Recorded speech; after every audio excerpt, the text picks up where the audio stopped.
उस समय कुछ भी हो सकता है, चाहे वो अवस्था रहे तो 10 मिनट केवल, 5 मिनट, 2 मिनट, लेकिन उस समय क्या हो जाए किसी को नहीं पता।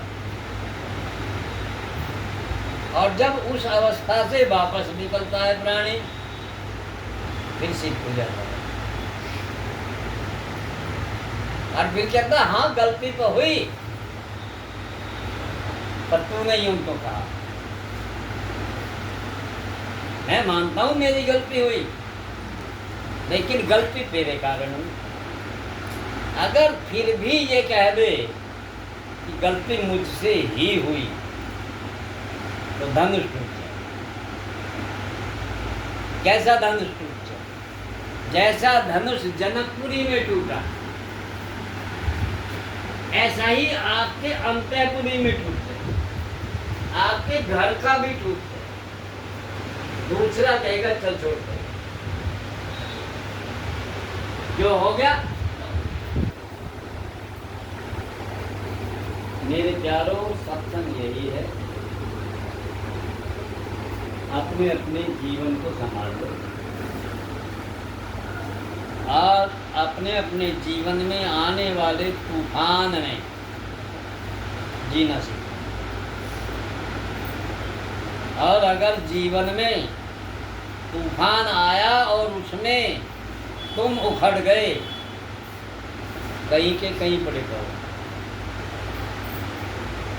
छान के ऊपर का पूछ कहीं पाएगा, उसकी बांस कहीं पाएंगे, बेटा कहीं पाएगा, पत्नी कहीं पाएगी, आप कहीं पाओगे, रोजगार कहीं पाएगा, सुख और शांति कहीं पाएगी। और फिर प्रयास करते रहना, फिर कुछ होगा नहीं। फिर अगर उसे तुम जोड़ जाड़ कर लाए भी, फिर वो स्वाद नहीं आएगा। एक साइकिल का, मोटरसाइकिल का, स्कूटी का, कार का, किसी चीज का एक्सीडेंट हो जाए, फिर उसमें वो आनंद नहीं आता। यादगार तो ये घर भी एक, ये जीवन भी एक गाड़ी है। इस गाड़ी में यदि विरोध का एक्सीडेंट हो जाए, अज्ञानता का एक्सीडेंट हो जाए,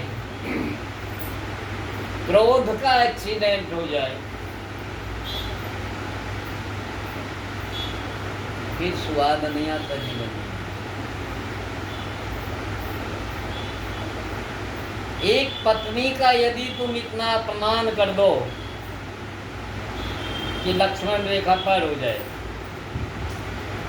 फिर चाहे उसे आप माँ भी कह दें, जीने का आनंद का दर।